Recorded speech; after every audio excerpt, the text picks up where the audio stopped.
अस्सलाम वालेकुम। यासीन आपके साथ हाजिर है इस मॉर्निंग ब्रीफिंग में। आज इस हफ्ते का थर्ड वर्किंग डे वेडनेसडे आज दिन है और डेट है आज 12 अगस्त 12 अगस्त आज डेट है। 2 दिन रह गए हैं यौम आज़ादी के हवाले से। बहुत ज़्यादा रौनकें हम पूरे शहर में देख रहे हैं। लोग झंडे और झंडियाँ और जनाब वो फुलझड़ियाँ जो है वो बेच रहे हैं और अपने हुब्बुल वतनी का इजहार कर रहे हैं।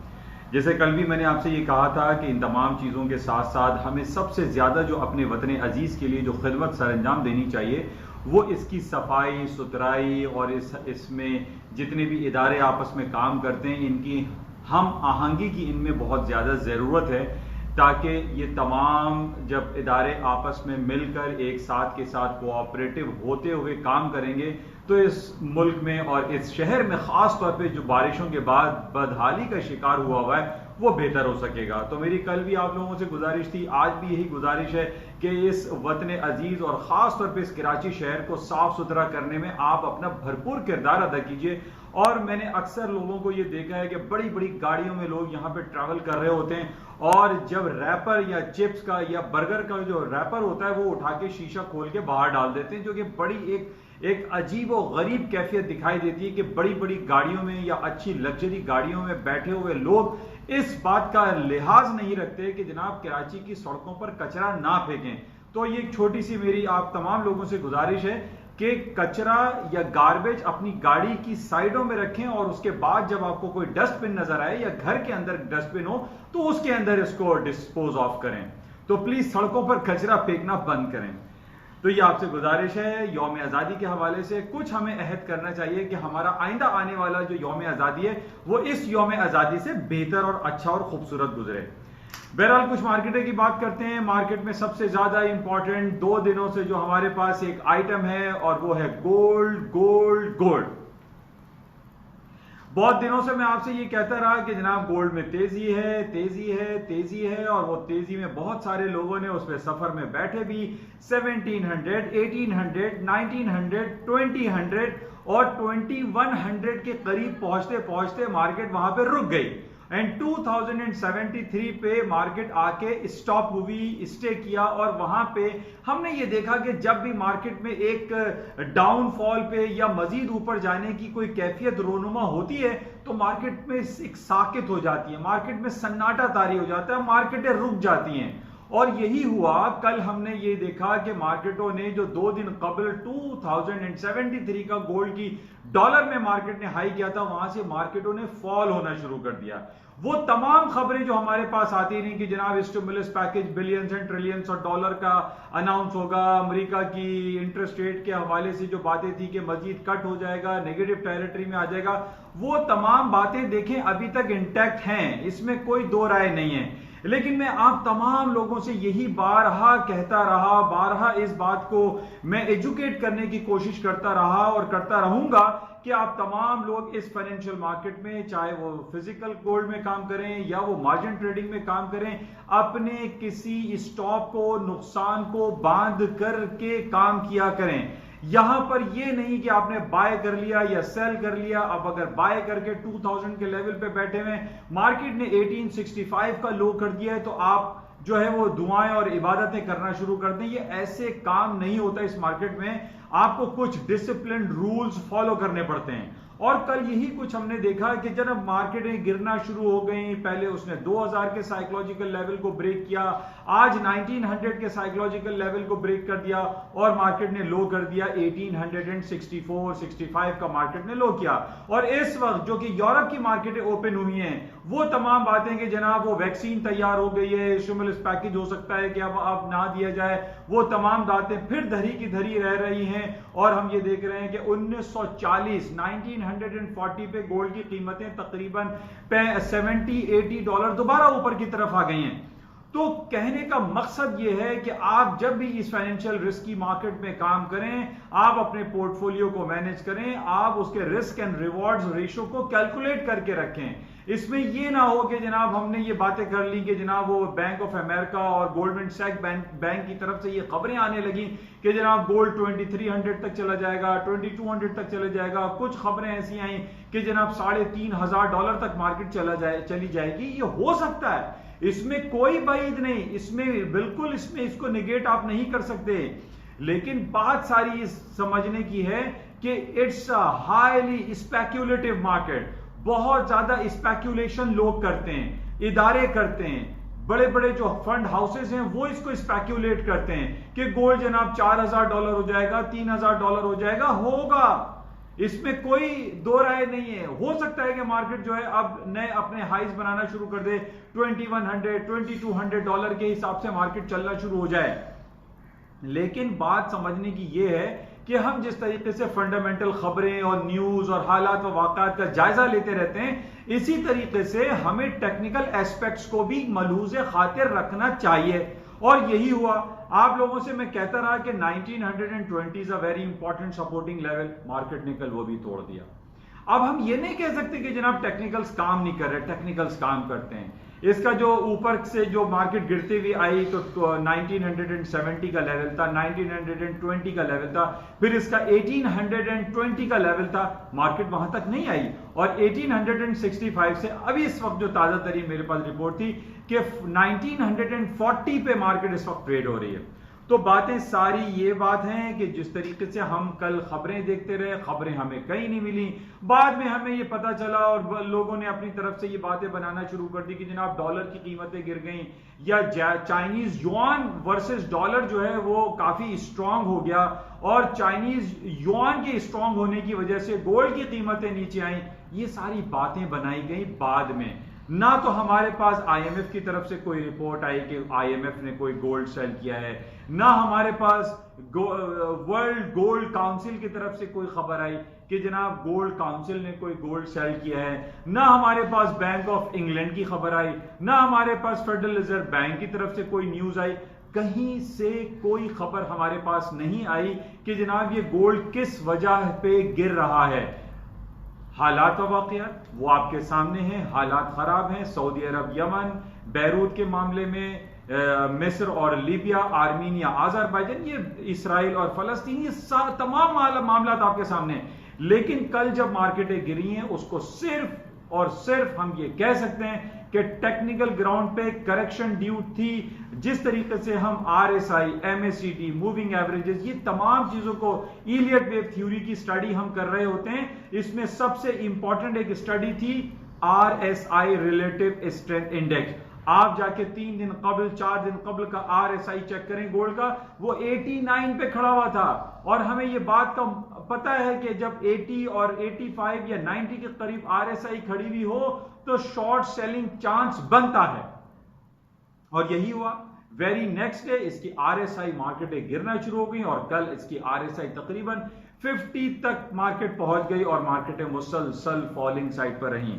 और हमारे पास कहीं से कोई खबर ये नहीं आई कि कौन से इदारे ने गोल्ड सेल किया है, कौन से बड़े फंड मैनेजर ने गोल्ड सेल किया है। तो बहरहाल कहने का और बताने का मकसद सिर्फ आप लोगों को यह रहता है कि मार्केट में अगर मैं ये कह रहा हूं कि मार्केट में तेजी है तो उसके साथ नीचे सर्टेन स्टॉप्स लगे हुए होने चाहिए, ताकि आप जो प्रॉफिट बुक कर रहे हैं या प्रॉफिट अनरियलाइज प्रॉफिट है आपका, वो आप कहीं ना कहीं सर्टेन लेवल पे उसको रियलाइज करने की पोजीशन में हो।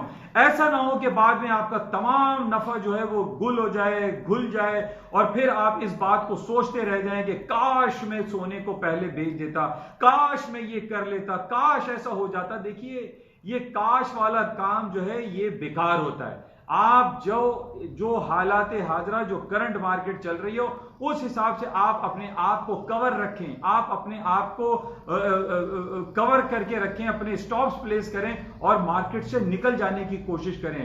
प्रॉफिट बुक करने के बाद आप मार्केट से क्विट कर जाएं। ऐसा ना हो कि बाद आप जो है उस खलिश में रह जाएं, इस काश में रह जाएं कि काश मैं ऐसा कर लेता।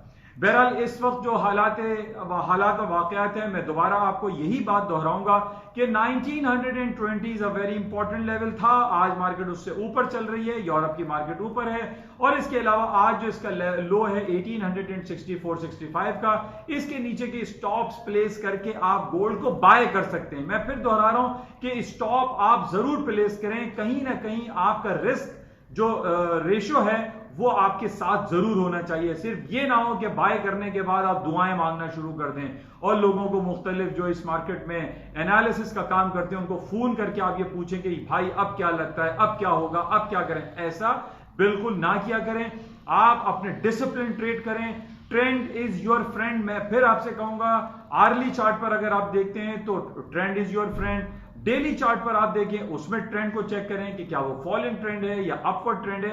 इन तमाम हालात और वाकयात को आप देखने के बाद किसी भी पर्टिकुलर आइटम में काम कर सकते हैं, चाहे वो गोल्ड हो, सिल्वर हो, क्रूड ऑयल हो, या कोई अमेरिकन स्टॉक स्क्रिप्ट, या फिर अमेरिका की स्टॉक इंडेक्स हो। अच्छा, ये खबर हमारे पास आ रही है कि जनाब चूंकि वैक्सीन तैयार हो गई है और रूस के प्रेसिडेंट जनाब व्लादिमीर पुतिन ने बहुत अच्छा रिस्पांस दिया और उन्होंने कहा है कि हमने रेगुलेटरी बॉडी तैयार कर ली है और जो वैक्सीन को तैयार कर रही है और उसमें बहुत पॉजिटिव रिजल्ट्स आ रहे हैं। इन बेसिस पर यह कहना है कि वैक्सीन तैयार हो रही है और जनाब अब रीओपनिंग की तरफ जा रही है।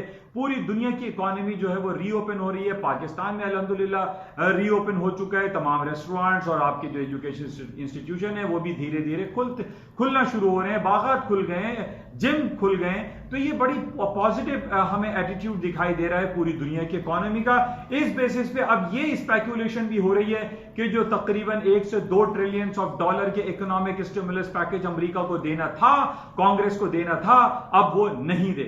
इस बेसिस पे ये भी हो सकता है कि अमेरिका की स्टॉक मार्केट इस उम्मीद पे जो बैठी हुई थी कि जनाब स्टॉक मार्केटें ऊपर चली जाएंगी, स्टिमुलस पैकेजेस अनाउंस हो जाएगा और ट्रिलियंस ऑफ डॉलर दोबारा लोगों को मिलेंगे, माइट पॉसिबल कि अब वो ना मिले। देखिए, मैं माइट पॉसिबल कह रहा हूं, इसमें मेरे पास कोई गारंटी, कोई खबर तो है नहीं, और बाद में पता चला मार्केटें गिरना शुरू हो जाए और हम खबरें ढूंढ रहे हो और खबरें हमें ना मिल रही हों।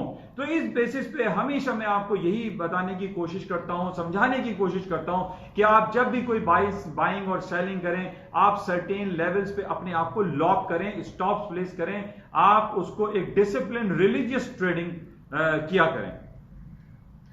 बहरहाल आज हमारे पास जो सुबह सवेरे सबसे इंपॉर्टेंट खबर थी वो न्यूजीलैंड के इंटरेस्ट रेट के हवाले से थी। न्यूजीलैंड ने 0.25% पे इंटरेस्ट रेट अपना अनचेंज छोड़ा है। अभी देखिए, हमारे पास पूरी दुनिया में कहीं कोई ऐसी खबर नहीं आ रही है, ना हमें कोई ऐसे इशारे मिल रहे हैं कि दुनिया में इंटरेस्ट रेट बढ़ाने की बात हो रही हो, कहीं भी ऐसा नहीं है।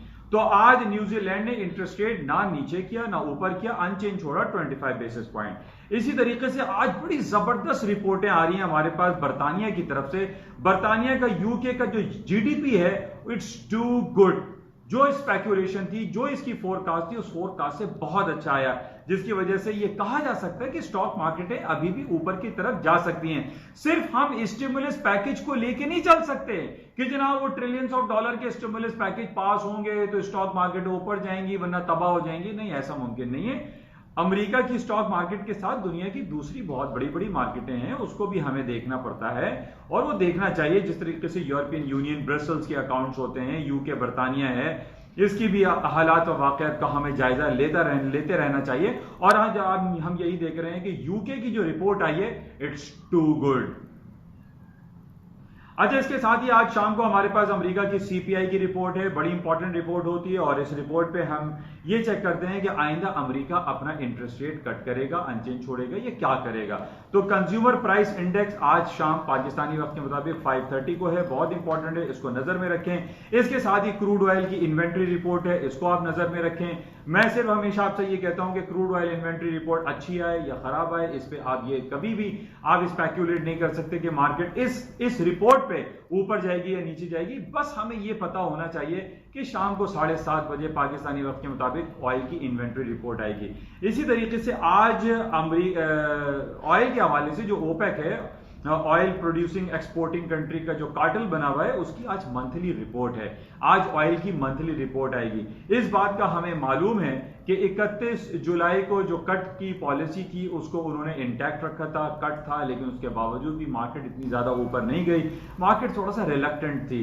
अच्छा, इसके साथ ही जो हम देख रहे हैं कि ये सीजन चल रहा है अगस्त सितंबर, यहाँ पे जो अमेरिका के कोस्टल बेल्ट है वहां पे हरिकेन सीजन रहता है, कई हरिकेन्स वहां पे गुजरे हैं, या आप कह लीजिए कि स्टॉर्म गुजरे हैं, लेकिन उसका इतना ज्यादा नेगेटिव इफेक्ट ऑयल की मार्केट पे नहीं पड़ा। लेकिन अभी भी जिस तरीके से हम रीओपनिंग की बात कर रहे हैं कि पूरी दुनिया की मार्केट जो है वो रीओपन हो रही है बार्बर की दुकानें खुल रही हैं, नाई की दुकान खुल रही है और तमाम स्कूल और कॉलेजेस भी खुलते हुए दिखाई दे रहे हैं और दुनिया का मुआशी पहिया दोबारा चलना शुरू होता हुआ दिखाई दे रहा है। इस बेसिस पे हम ये कह सकते हैं कि तेल की कीमतों में इजाफा होगा, क्योंकि अब एयरलाइन सेक्टर भी खासा उसने काम शुरू कर दिया है। हमारे और आपके घरों की गाड़ियां भी अब चल रही हैं, बसें चल रही हैं, तो इस बेसिस पे तेल की कीमतें ऊपर की तरफ जा सकती हैं।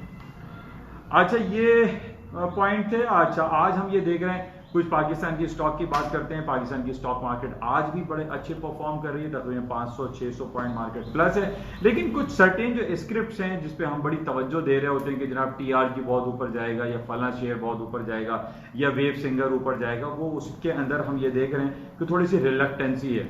अब TRG के हवाले से मैं बताता चलूं कि IBEX जो कि अमेरिका में नेस्डैक में ये रजिस्टर्ड हुआ है, ये इदारा, ये कंपनी रजिस्टर्ड हुई है। लोगों में बहुत ज़्यादा गुमान ये हो चला था कि अब TRG की जो कीमतें हैं वो बहुत तेज़ी से ऊपर चली जाएंगी, लेकिन बहरहाल इसके अंदर अभी हम इतना ज़्यादा तेज़ी दिखाई नहीं दे रही है। तकरीबन 45 रुपये या 46 रुपये पर मार्केटें चल रही हैं, इसको मज़ीद देखेंगे।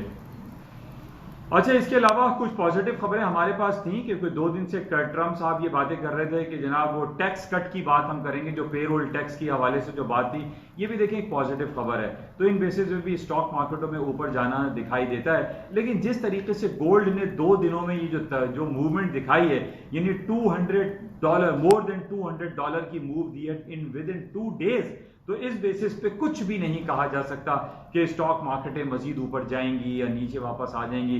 लेकिन अमेरिका के तीनों स्टॉक इंडिसेस को अगर हम तज्जिया करते हैं तो हमने ये देखा था कि नेस्डैक जो है, जिसके अंदर 65 और 35% का जो रेशो है दवा साज कंपनी और कंप्यूटर टेक्नोलॉजी की, उस बेसिस पे हमने ये देखा कि वो तकरीबन तारीख की बुलंद तरीन सतहों पे नेस्डैक खड़ा हुआ है। अभी भी हम ज़्यादा मार्केट 200-300 पॉइंट नीचे आई है, लेकिन हम ये देख रहे हैं कि डाउ जोन्स और S&P जो है वो काफ़ी 7-8 महीने के हाईएस्ट लेवल पर है। तो बहरहाल इसको क्लोजली वॉच करना चाहिए। मैं हमेशा आपसे यही से बारहा गुजारिश करता रहता हूं कि अपने टेक्निकलिटीज को फॉलो करते हुए, अपने रिस्क रिवॉर्ड रेशो को मद्देनजर रखते हुए ट्रेड किया करें। ओपन ट्रेड ना करें कि आप फिर दुआएं करना शुरू कर दें कि भाई मार्केट में आपने बाय कर लिया तो आप दुआ कर रहे हैं कि मार्केट ऊपर जाएगी, सेल कर दिया तो आप दुआ कर रहे हैं कि नीचे जाएगी। ये मार्केट दुआओं पर नहीं चलती, यह आपके डिसिप्लिन ट्रेडिंग पे, रिलीजियस ट्रेडिंग रूल्स पे चलती है। बहरहाल ये कुछ खबरें थी, आपसे इंशाल्लाह राब्ता रहेगा। इंपॉर्टेंट एक और चीज़ थी कि जो हम ये देख रहे हैं कि जो चाइनीज़ युआन है वो काफ़ी स्ट्रांग होता हुआ हमें दिखाई दे रहा है वर्सेस US डॉलर। इसको भी आप मद्देनजर रखें, देखें, गौर करें और इस पर अपनी निगाहों को मरकूज रखें कि चाइनीज़ युआन और US डॉलर, ज़ाहिर है इन दोनों ममालिक की आपस में बड़े अरसे से एक सर्द जंग चल रही है, इसको हमें क्लोजली वॉच में रखना चाहिए।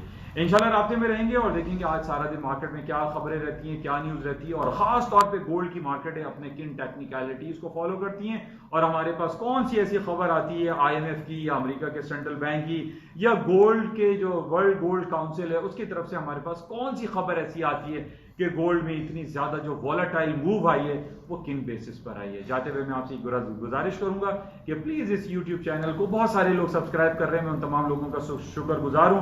आप वो तमाम लोग जिन्होंने अभी तक इसको सब्सक्राइब नहीं किया उसको सब्सक्राइब करें, लाइक करें, शेयर करें और ज्यादा से ज्यादा अपने दोस्तों में इसको फैलाइए। जाते हुए आपसे गुजारिश कि कराची शहर को साफ सुथरा रखें और गाड़ियों से कचरा सड़कों पर ना फेंकें। थैंक यू, खुदा हाफिज।